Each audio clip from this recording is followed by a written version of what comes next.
आज हम लोग नीट के सेशन में कुछ क्वेश्चन जो रिमाइंडर बच गया था हमारा उसी को करने आए हैं। तो नीट का जो प्रॉब्लम लेवल हम देख रहे थे, सेक्शन बी वाले में थोड़ा तो दिख रहा था कि लेवल है, बट सेक्शन ए वाला पार्ट मुझे बहुत ज़्यादा हाई फाई लेवल का नहीं दिखा। तो चलो हमारा जो लास्ट क्वेश्चन था वो ये हम लोगों ने कर लिया था, जिसके अंदर हम लोगों ने फॉरवर्ड रिवर्स के कॉन्सेप्ट को बता दिया था। ये क्वेश्चन है 29 क्वेश्चन को कैसे डील करना है वो हम बताने जा रहे हैं। तो ठीक है, यहाँ पे कहता है कि if initial tension on the stress, मतलब डबल हो गया यार टेंशन्स का, मतलब कि एक टेंशन टी था तो दूसरा जो हो गया वो आपका 2t हो गया, मतलब डबल का कॉन्सेप्ट है। तो आपको पता करना है, तो आपको पता है कि टेंशन v इक्वल टू क्या होता है, root under T divide by mu. आपको ये कॉन्सेप्ट पता होगा शायद। अब आपको पता है कि v जो है वो डायरेक्टली प्रोपोर्शनल टू किसके है, रूट अंडर टी का है। तो v बराबर क्या हो जाएगा, मान लो कि आपको रेशियोज है ना, तो v1 बाई v2 कर लीजिए, इसको कर लीजिए t1 बाई t2 कर लीजिए, मज़ेदार है आपके लिए। तो v1 by v2 equal to ये कितना हो जाएगा, इसका टेंशन t था तो इसका डबल हो गया 2t, तो 1 बाई 2। तो यहाँ पे ऑप्शंस देखिए कौन सा हो सकता है, तो 1 बाई रूट 2। कैंसिल क्यों करना था यार, कुछ ज़्यादा दिमाग लगाना नहीं था, आ जाता आपका। ठीक है, थोड़ा हम स्क्रॉल कर लेते हैं। ये कौन सा क्वेश्चन है भाई, ओह रेडियस ऑफ गैरिएशन का क्वेश्चन है, मोमेंट ऑफ इनर्शिया का एप्लीकेशन दिख रहा है। ओके ओके, रेडियस ऑफ गैरिएशन का क्वेश्चन है, कोई ज़्यादा दिमाग लगाने की ज़रूरत नहीं थी भाई। इसमें करना क्या था कि मेरे को पता है कि I इक्वल टू क्या होता है, एम आर स्क्वायर होता है, और I बराबर क्या होता है, तो I बराबर क्या होता है, तो एक रिलेशन हमको शायद पता है कि गैरिएशंस में क्या होता है। तो डिस्क का है मोमेंट ऑफ इनर्शिया कितना हो जाएगा, एक तो डायमीटर से है, दूसरा सेंटर से। तो सेंटर से है तो सेंटर से हो गया तो एम आर स्क्वायर बाई 2 हो जाता है सेंटर से, और दूसरा क्या हो जाता है, एम आर स्क्वायर बाई 4 हो जाता है।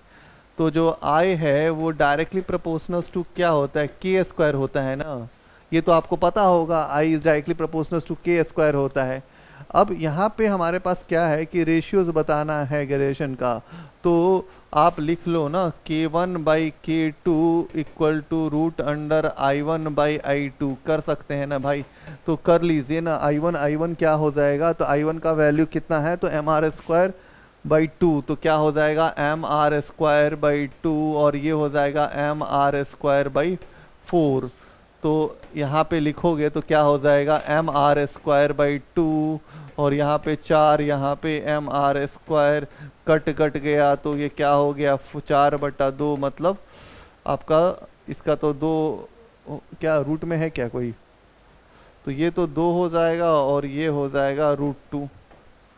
तो 2 और रूट 2 में कोई ऑप्शंस दिख रहा है, देख लीजिए। तो रूट 2 को क्या लिख सकते हैं, तो 2 को क्या लिख सकते हैं, root 2 into root 2 by root 2, तो ये क्या हो जाएगा रूट 2 बाई 1, तो रूट 2 बाई 1। तो ये वाला ऑप्शंस क्लिक कर देना था। क्या यार, मतलब सिंपल क्वेश्चन है, आप एकदम क्वेश्चंस में ज़्यादा फाइट आउट नहीं करना चाहिए था आपको। ठीक है, अब आप आते हैं, जैसे ये सब क्वेश्चंस डील कर लेते हैं, उसके बाद आप नेक्स्ट पार्ट वाले में आते हैं। तो क्या आता है कि आपको कौन सा क्वेश्चन है यार, 31 में क्या करना है यार, आपके पास यंग स्लिट्स हैं, जिसके स्टूडेंट्स हैं, 8 फ्रीज हर्ट हो रहा है, तो हम इसको पहले हटा देते हैं यार, इस डिस्प्ले पर से हटा देते हैं। इसके माइक्रो लाइट्स हैं, वेवलेंथ्स हैं, एंड द चेंज इतना ओके।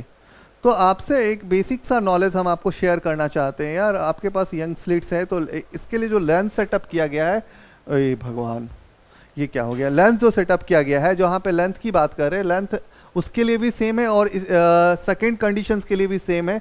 जब आपका ये इतना बन रहा है, ठीक है ना, मोनोक्रोमेटिक लाइट्स की इतनी वेवलेंथ दी रखी है, 600 है, 400 है, ठीक है ना। तो अभी हम यूज़ क्या कर सकते हैं, तो हम बेसिकली टेक्निकली यूज़ कर सकते हैं। तो हमारे पास एक फार्मूला होता है, beta equal to lambda D by D, शायद ये फार्मूला हमारा एप्लीकेबल है यहाँ पे, ठीक है ना। उसके बाद हम यहाँ पे कर सकते क्या है, तो length equal to 8 into beta 1 equal to n into क्या हो जाएगा बीटा 2 हो जाएगा, ठीक है। तो लेंथ तो दोनों के लिए सेम सेटअप किया गया है। तो आपको पता है कि जो बीटा है वह डायरेक्टली प्रोपोर्शनल टू लैम्डा है, तो 8 into lambda 1 equal to n into lambda 2। अब आपको क्या वैल्यू है, तो 8, लैम्डा का वैल्यू कितना है भाई, लैम्डा लैम्डा लैम्डा 600 और यहाँ पे क्या है n है और इंटू लैम्डा 2 है, लैम्डा 2 क्या है 400। अब देख लीजिए 400 है ना, तो आपको n की ही वैल्यू चाहिए, तो n कितना हो जाएगा, ये 0 0 मर गया, 4 दूना 8, 6 दूना 12, 12 का आंसर करके निकल जाना था। यार ये इक्विपोटेंशियल सरफेस वाला क्वेश्चन है, इसमें क्या कहानी होता है कि जब भी आप इस बात को देख रहे होंगे तो इलेक्ट्रिक लाइंस जो होता है वो परपेंडिकुलर टू द सरफेस होता है। तो इलेक्ट्रिक लाइंस क्या होता है, परपेंडिकुलर टू सरफेस 90 डिग्री। ये क्वेश्चन है, एक स्फेरिकल बॉल है, जैसे आप स्फेरिकल बॉल को ड्राफ्ट करते हो तो किसी लिक्विड्स में जाता है तो लिक्विड का रेजिस्टेंस पावर काम करने लगता है, ठीक है, रेजिस्टेंस पावर काम करता है, आपका कॉन्टिन्यूसली उसका एक्सलेरेशन जो है जब वो आता है तो धीरे धीरे धीरे धीरे धीरे जाके वो कांस्टेंट हो जाता है, कांस्टेंट हो जाता है। तो इसमें कांस्टेंट वाला ग्राफ ढूंढिए, तो कांस्टेंट वाला ग्राफ कौन सा दिख रहा है, तो हमें बी वाला ग्राफ दिख रहा है, ये बी ही है ना भाई, तो आप चेक कर लेना यार, मेरे हिसाब से ये बी वाला ही ग्राफ है, तो ये कांस्टेंट हो गया, तो यहाँ पे एक्सेलरेशन की वैल्यू 0 हो गई। तो रजिस्टिव फोर्स के कारण उसको जो है जा करके थ्रस्टिंग फोर्स अप्लाई करने लगता है और वो धीरे धीरे स्लो मूव करने लगता है, तो उसमें जा करके ज़्यादा टाइम काटने की ज़रूरत नहीं है मेरे को। ये 34 क्वेश्चन है, ये आपके पास फर्स्ट स्टेट है, सेकंड स्टेट है। फर्स्ट स्टेट में कितना होता है, तो फर्स्ट स्टेट में आपका यहाँ पे एक एनर्जी का शायद फार्मूला आपको पढ़े होंगे, एनर्जी बराबर भाई एनर्जी जो होता है वो कितना होता है, -1.36 डिवाइड बाई शायद होता है n स्क्वायर। मेरा मोबाइल कहाँ है भाई, ये कहाँ बदले लगा, तो ये शायद आपको पता होगा, एनर्जी का एक फार्मूला होता है, ठीक है ना। अब हमारे हिसाब से तो यही होता होगा, तो एक बार चेक कर लीजिएगा, या 13 होता है या 13.6 होता है, 13.6 होता है, बट हम शायद इसको भी यूज़ ना करें। नॉर्मली हम यूज़ कर क्या कर सकते थे, जो t है ना वो inversely proportional to n square है, ठीक है ना। तो आपको ये रेशियो चाहिए, तो t1 बाई t2 चाहिए, तो क्या हो जाएगा, रूट अंडर स्क्वायर है तो ये हो जाएगा n2 स्क्वायर बाई ये हो जाएगा n1 स्क्वायर, और ये हो जाएगा n2 का वैल्यू बता देते भाई, n2 कितना है, तो ये हो जाएगा n2 का मतलब यहाँ पे सेकेंड स्टेट है तो यहाँ पे 3 है और यहाँ पे फर्स्ट है तो ये 2 है, तो ये हो जाएगा 3 तिया 9, 2 दूना 4, 9/4, और रूट नहीं यार, रूट नहीं होगा यार, शिट मैंने गलती कर दिया रूट करके, एक बार मैं मिटा देता हूँ यार। जो t है वो directly proportional to 1/n square होता है, तो t1 by t2 equal to n2 square by n1 square हो जाएगा, और ये 9/4 हो जाएगा, तो 9/4 वाला आंसर आपको क्लिक कर देना था, ठीक है। तो इसमें इजी था यार, थोड़ा सा दिमाग, 13.6 होता होगा मेरे हिसाब से शायद, आप चेक कर लीजिए, दिमाग से मेरे को स्किप कर गया है, ठीक है। अब चलते हैं 34 के बाद थोड़ा सा स्क्रॉल कर लेते हैं, फिर यहाँ पे क्या आता है। ओहो, ये लैम्डा का क्या होता है, लैम्डा के साथ आपका कांस्टेंट होता है, ठीक है ना, लैम्डा का कांस्टेंट होता है, तो लैम्डा, तो हम इसको लैम्डा इक्वल टू क्या लिख सकते हैं, लैम्डा इक्वल टू लैम्डा है ना, लैम्डा वेवलेंथ हो गया, मोमेंटम है तो मोमेंटम है तो p बराबर क्या होता है भाई, m इंटू वी होता है, और लैम्डा बराबर क्या होता है, तो h डिवाइड बाई p होता है, ठीक है ना। तो लैम्डा इंटू p बराबर क्या होता है, h का मतलब क्या होता है, प्लैंक कांस्टेंट, ठीक है ना। तो ये जो यहाँ पे हम यूज़ कर सकते थे, h नहीं पता मेरे को, और जो मोमेंटम है वो कहाँ पे है, x कोऑर्डिनेट पे है, ठीक है ना। ओके, और ये x कोऑर्डिनेट पे है, तो आपका जो ग्राफ आएगा वो क्या आएगा, ये वाला आएगा, रेक्टेंगुलर पैराबोलिक ही आएगा। रेक्टेंगुलर पैराबोलिक आपको क्लिक करके निकल जाना चाहिए था, ज़्यादा टाइम नहीं काटना चाहिए था। आप देख लीजिए इस एप्लीकेशंस को, आपको ये समझने में कोई दिक्कत आ रहा होगा तो कोई दिक्कत नहीं है, ठीक है ना, ठीक है। अरे यार, चले हम लोग आगे। गर्मी, ये क्वेश्चन क्या है, अच्छा ये जो क्वेश्चन है थोड़ा ट्रिकी सा है, यहाँ पे हम लोग टाइम पीरियड वाला यूज़ करते हैं। टाइम पीरियड वाला में क्या करते हैं कि टाइम पीरियड इक्वल टू क्या होता है, 2 pi root under L by g, ठीक है ना। तो टाइम पीरियड के हिसाब से देखिए तो ये टाइम पीरियड यदि निकालते हैं तो 2 पाई तो हटाइए, एल बाई जी करते हैं 121 का करोगे तो ये 11 हो जाता है, ठीक है ना। 11 जी भी अब अभी कांस्टेंट रहते हैं, 11 के मान लेते हैं, ठीक है ना। मान लो कि ये कौन से के लिए निकाले हैं हम लोग, length of the face bigger part है ना, एक स्मॉलर पार्ट निकालते हैं। स्मॉलर पार्ट क्या है भाई, तो स्मॉलर पार्ट क्या हो जाएगा 2 pi root under L by g, यहाँ पे फिर से यूज़ करते हैं। और 100 है तो 100 का मतलब ये 10 के हो जाएगा। तू क्या कर इस क्वेश्चन में बनाने के लिए, लॉजिकल तेरे को पूछा क्या है, शॉर्टर पेंडुलम्स के साथ काम करना है, तो तू क्या करना ना कि एलसीएम ले लेना यार। एलसीएम आ जाएगा 110, ठीक है। 11 का मतलब बिगर वाले का 10 आएगा और इसका वाला कितना आ जाएगा, इसका आ जाएगा 11। तो तेरे को कौन सा चाहिए था, स्मॉलर वाला। तो ये फटाफट वाला ट्रिक है, ये निकल सकते थे हम क्वेश्चन को बना करके, ठीक है। इसमें सोचना नहीं था मेरे को, ठीक है यार। ये वॉल्यूम ऑक्यूपाइड भाई क्या है यार, यहाँ पे वो यूज़ कर सकते थे पीवी इक्वल टू एनआरटी, शायद हम लोग बन जाएगा ये सवाल। ये बहुत ज़्यादा नहीं है, वॉल्यूम्स ऑक्यूपाइड है करके यहाँ पे यूज़ करो ना आप, पीवी इक्वल टू, हाँ ये यूज़ कर लो यार। आपको प्रेशर जो है वो 10 टू पावर 5 हो जाता है। म्यू निकालना है तो 4.5 इंटू 18 इंटू 10 टू पावर -3 कर लेना। और क्या करेगा, और कुछ तो नहीं है। आर का वैल्यू होता है 8.3 और टेम्परेचर कितना हो जाएगा 273। कैलकुलेशन कर लेना यार, कैलकुलेशन करोगे तो शायद मेरे हिसाब से ये वाला आंसर आ जाएगा। कैलकुलेशन कर लेना है, इसमें कैलकुलेशन वाला पार्ट है, इसमें क्यों टाइम पास कर रहे हैं हम लोग। ये सिग्निफिकेंट वैल्यूज़ है। उससे पहले 39 देख लेते हैं। 39 में अरे मेरी फेवरेट वाली क्वेश्चन आ रही है भाई, मेरा फेवरेट कैपेसिटर आ रहा है। तो इस क्वेश्चन में क्या है ना, a given below the statement the label the reason the stretching the modulus coil is the stretching copper है और टेंजाइल स्ट्रेंस है। देन द स्प्रिंग को देखा जाए तो स्प्रिंग को जब हम खींचते हैं तो उसके ए भाई स्प्रिंग को, ये स्प्रिंग बन गया ना, स्प्रिंग को खींचते हैं तो उसके सरफेस से ही खींचते हैं, ठीक है ना। तो सरफेस से करते हैं तो सरफेस से करने के बाद वो क्या होता है, उसमें कुछ एंगल्स वैंगल्स बन जाता होगा। जैसे हमको याद होगा कि हम लोग इसकी बात करते थे तो इस सरफेस से तो एंगल बन जाता है, उसमें कोई क्लियरिटीज़ की प्रॉब्लम नहीं होनी चाहिए, ठीक है। ये स्टेटमेंट तो सही है आपका। इसमें कह रहा है कि कॉपर कॉपर है कहाँ से होने वाला है मोर टेंजाइल यार, मतलब कि सबसे ज़्यादा जो टेंजाइल स्ट्रेन होता है स्टील का ज़्यादा होता है, स्टील का ग्रेटर देन कॉपर होता है, मतलब शेयर स्ट्रेन। तो ये जब ज़्यादा होता है तो ये वाला स्टेटमेंट एकदम रॉन्ग है। चलिए इसको काटिए और चलिए आगे बढ़ते हैं। तो ये क्वेश्चन नंबर 40 है, ये कैपेसिटर्स है। कैपेसिटर्स में यहाँ पे क्या होना चाहिए था, तो यहाँ पे बोनस तो ना देगा भैया, ये मिस प्रिंटिंग है, यहाँ पे नेगेटिव चार्ज होना चाहिए।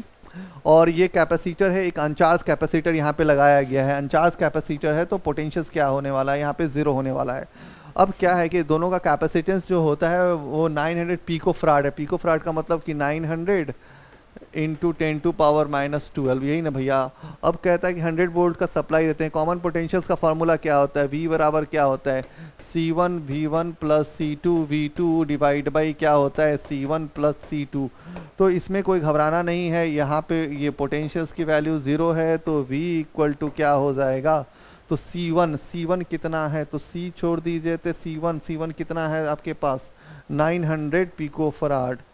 तो 900 इंटू 10 टू पावर -12 और कैपेसिटेंस। एक काम करो ना भाई, आप एक काम करो यहाँ पे V इक्वल टू C है ना, C1 V1 और C2 V2 यहाँ पे हम लोग किए हुए हैं। तो C1 V1 और ये कैपेसिटर्स है तो दोनों कैपेसिटर्स कितना हो जाएगा यहाँ पे, तो C1 प्लस C2। तो C1 C2 जो है वो कॉम्बिनेशंस में कैसे है, तो ये पैरेलल कॉम्बिनेशन है तो ये कितना हो जाएगा 2C हो जाएगा, ठीक है ना। तो ये कैपेसिटर्स का भी वैल्यू सेम ही है तो V इक्वल टू क्या हो जाएगा 2 सॉरी दिस वन कि आप क्या कर सकते हो यहाँ पे 2C तो कर ही लिए, यहाँ पे C कर लो, यहाँ पे V कर लो, यहाँ पे 2C कर लो, काट लो। वोल्टेज कितना है, तो वोल्टेज 100 है डिवाइड बाई 2 मतलब 50 वोल्ट हो जाएगा, ठीक है। वोल्ट निकल गया। अब आपको क्या चाहिए, एनर्जी ही चाहिए ना, इलेक्ट्रोस्टैटिक एनर्जी स्टोर्ड। एनर्जी का फॉर्मूला क्या होता है 1/2 into C equivalent into V square, और वी स्क्वायर जो होता है वो कॉमन वाला होता है, कॉमन वाला। तो हाफ सी इक्विवेलेंट कितना हो जाएगा, तो सी इक्विवेलेंट सर 2c हो जाएगा, और वोल्टेज कितना है, तो वोल्टेज है 50 वोल्ट। तो ठीक है, ये कट जाएगा, तो c इंटू 50, c कितना है भाई, तो c है आपके पास 900 इंटू 10⁻⁻12 इंटू 50 पिको फराड है। इसको गुना करिएगा तो आपको आपका आंसर मिल जाना चाहिए। 900 को वो 50 से गुना करिएगा तो कितना आएगा। मेरे पास मोबाइल होता तो हम चेक कर देते हैं, एक बार चेक कर ले। क्या यार, मेरे को लग रहा है कि इसमें कोई एरर तो नहीं कर सकते हम लोग। 50 वोल्ट ही है ना, 50 ही वोल्ट है, तो इसमें से गुना कर लेते हैं तो कितना आ रहा है देख लेते हैं। हमारे हिसाब से 12.56 कुछ था ना इसका साइड आंसर, 2.25। एक बार चेक कर लीजिएगा ना, हमारे हिसाब से कैलकुलेटर ढूंढना पड़ेगा, मुझे कैलकुलेटर निकालना पड़ेगा बालक। तो ये हाँ आ जाएगा यार, वी स्क्वायर है ना, अच्छे यहाँ पे वी स्क्वायर होता है ना, तो यहाँ पे वी स्क्वायर कर लेना यार, इसका स्क्वायर कर लेना, इसका स्क्वायर कर लेना, स्क्वायर कर लेना। तो क्या स्क्वायर करने के बाद का कंडीशंस निकाल देना। तो आप देख लेना यार इसको क्या होगा करके, आपकी जो मैथमेटिकल वैल्यूज़ होगी उसको चेक ऑन कर लेना, ठीक है। उसके लिए घबराने की ज़रूरत नहीं है, एक बार चेक कर लेना। हमको लग रहा है जैसे कि 2.25 के ही साथ होगा, हमारे हिसाब से 4 वाला ही पार्ट होना चाहिए। एक बार चेक कर लेना ना, 50 हो रहा है तो 50 वही होना चाहिए, मेरे को कोई घबराने की ज़रूरत नहीं। कैपेसिटर इज़ ईजीएस्ट पार्ट, इससे अच्छा कोई लॉजिक नहीं हो सकता था। दूसरा ये हो सकता था कि यहाँ पे एनर्जी का लेवल जो होता है ऐसे भी हम यूज़ कर सकते थे इस क्वेश्चन को बनाने के लिए, बट यहाँ पे 1/4 CV² करके भी आ सकता है। बट आप कॉमन पोटेंशियल यूज़ कीजिए, ज़्यादा बेहतर है कॉमन पोटेंशियल के अप्रोच से जा करके बनाना, ठीक है ना। तो आप उसी को अप्रोच कीजिए। ये एम्पियर सर्कुलर लॉज है जिसके अंदर एक लॉन्ग सोनलाइज ऐसे करके है ना, ये है ना, ओके ठीक है। अरे इसका तो ग्राफ का 2 नेचर होता है जो याद आप रख सकते हैं, ये और ये। यहाँ पे b जो होता है वो डायरेक्टली प्रोपोर्शनल टू r होता है, यहाँ b जो होता है इन्वर्सली प्रोपोर्शनल टू r होता है। तो ये और सरफेस के बाहर, ये सरफेस के अंदर, हाँ ये तो हो गया। तो ठीक है, इसमें क्या दिक्कत हो रहा है यार, लीनियरली डिक्रीजिंग लीनियरली इंक्रीज करेगा और डिक्रीजिंग द आउटसाइड, इसमें से कौन सा सही है ना। तो हमको लग रहा है कि linearly increase the function of the distance up to the boundary and the wire and the linearly decreasing the outside. हाँ ये वाला सही है यार, 3 नंबर वाला ऑप्शन मार के निकल जाना चाहिए, इसमें क्या सोचना है। उसके बाद आते हैं, क्योंकि हमको ये then the maximum induce current चाहिए तेरे को। एक बिग सर्कुलर कॉइल्स है या 100 टर्न्स है, इसके लिए करंट का फार्मूला जो होता है बालक, current equal to EMF by resistance होता है। तो जो रेजिस्टेंस है, ठीक है, आपके पास जो EMF है, तो ये बेसिकली जो कॉइल है वो जनरेटर्स वाला यूज़ कीजिए। तो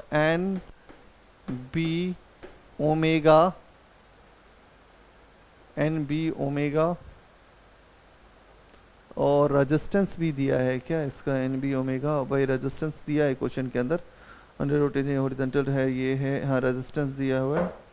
तो NB ओमेगा हो जाएगा, और क्या हो जाएगा, इतना है, NB है, ओमेगा है, और रोटेटिंग अबाउट द रेडियस है। तो ये आपका रेजिस्टेंस है, तो और उसका तो कुछ एरिया भी कवर करेगा ना। तो NB omega into area bye R कर लीजिए। N क्या है, 100 है, B कितना है भाई, तो B का वैल्यू दिया हुआ, मैग्नेटिक फील्ड दिए रखी होगी, 2 इंटू 10⁻⁵। ओमेगा कितना होता है, तो ओमेगा होता है 2 रेडियन दिया हुआ है भाई, बहुत अच्छा बात है। और कुछ है यार, 1000 टन से, नहीं नंबर ऑफ टन ज़्यादा कम लिख रहे हो। उसके बाद डिवाइड बाय रेडियस, ये है 12.56, और वाह बालक, और क्या दिया हुआ है, एरिया क्या होता है, πr²। तो पाई तो ठीक है, पाई ठीक है, r² का मतलब क्या हो जाए, 10 का स्क्वायर का मतलब 100। अब क्या करने वाला है तुम भाई, इसका मतलब ये 12.54, ये शायद 4 का इसका लॉजिक कुछ निकला था, कहीं हम चेक किए थे डाटा वाइज। तो ये 4 है, तो ये पाई कट गया, ये पाई कट गया, तो क्या हो गया भाई, ये 4 से मतलब ये वाला 2 वाला भी टर्म कट जाएगा, तो ये से 2 कट जाएगा, तो कैलकुलेट करोगे तो यार 1 के अप्रॉक्स कुछ है आंसर, 1 मार करके निकल जाना चाहिए था। कोई ज़्यादा टेंशन लेना नहीं है इस क्वेश्चन में, बहुत लोड नहीं लेना है। ये तो व्हीटस्टोन ब्रिज है, इस ब्रिज में क्या होता है, आपके पास रजिस्टर P और Q के बाद से बोलना है do not play any significant. ये क्या मतलब, ये ऑप्शंस तो सबसे पहले काट देना है, सबसे पहले काटिए। लेंस पे भी कोई इफेक्ट नहीं होता है यदि आप देखो तो। अनइक्वल क्यों होगा यार, मोस्टली अप्रोक्सीमेटली वो इक्वल होता है और या तो स्मॉल हो सकता है, ये करके निकल जाना चाहिए था यार। ये 47 तो डाइपोल दिख रहा है और बहुत छोटा है, तो शॉर्टर डाइपोल्स वाला केस दिख रहा है। मेरे को पता है कि किसी भी पॉइंट पे यदि हम निकालते हैं तो E बराबर E इक्वल टू क्या हो जाता है, KP√3 cos square theta plus divide by क्या होता है RQ। तो E इज डायरेक्टली इनवर्स। ये वाला ऑप्शन क्लिक करके निकल जाना चाहिए था यार, इसमें क्या लग रहा था। 47 हो गया यार। चलो अब क्या है भाई यार, ये ग्रेविटेशनल फील्ड इंटेंसिटीज है, इसमें मेरे को कहाँ फंसाते हो। F इसमें मेरे को मत फंसाओ यार। F इक्वल टू क्या होता है, G(m1 m2 by r²। यार इसका ऑप्शन चेक कर लेना था। अब इसमें से कौन सा होगा, ये मेरे से मत बदमाओ यार। Z चाहिए तो Z बराबर क्या होता है, F(r²) divide by m1 m2। Force का डायमेंशन क्या होता है, तो mLT पे पावर -2। ये क्या हो जाएगा, L²। इधर हो जाएगा मास का स्क्वायर। अब क्या हो जाएगा, m ऊपर जाएगा तो यहाँ पे m पे पावर -1 बचेगा। चेक कर लेना यार। उसके बाद ग्रेविटेशनल इंटेंसिटी है, intensity equal to force per unit mass होता है, तो इसको चेक कर लेना। मेरे पास कोई ऑप्शन क्लिक होता है तो मैं लगा देता, मेरे पास कोई ऑप्शन वाला पार्ट हमने हैंड में रखा नहीं हो तो देख लेना इसका क्या होगा। ये बहुत इजी क्वेश्चन है, इसमें दिमाग लगाना बेकार का, टाइम पास करने के बराबर। ये LCR सर्किट का क्वेश्चन है जी। ओहो, और आपके पास कैपेसिटेंस है ये है और आपको चाहिए तो यार इसमें फ्रीक्वेंसी क्यों नहीं लगा रही थे सबसे पहले तो ट्राई यार, हिट एंड ट्रायल यार। इस क्वेश्चन में तो ओमेगा बराबर क्या लिख लेना था, ओमेगा बराबर सर 2πf।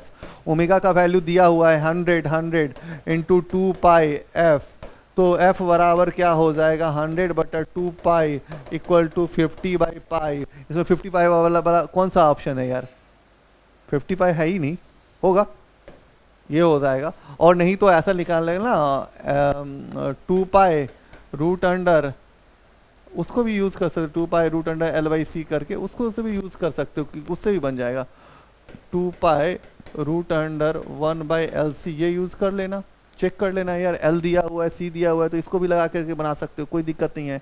चलो इसमें क्यों लगा रहे हो। ये क्या है यार, प्रोजेक्टाइल मोशन का क्वेश्चन है।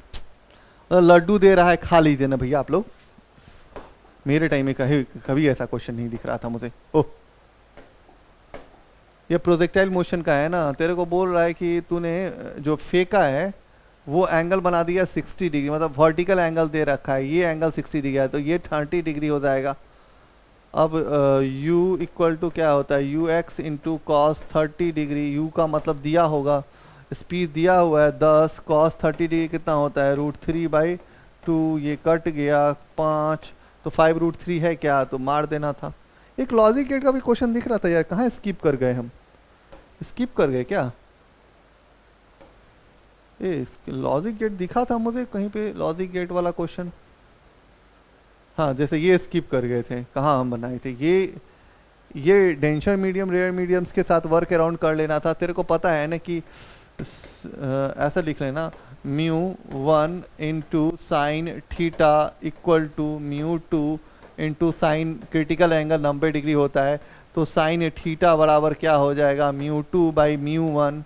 μ2 का वैल्यू कितना होता है, तो 3/4 यूज़ कर लो ना यार। 1.5 और 2, 1.5 डिवाइड बाई 2, ये कितना हो गया 3×5 = 15, 3/4 का मतलब 0.75। 0.75 वाला कोई ऑप्शंस लगा करके निकल जाइए।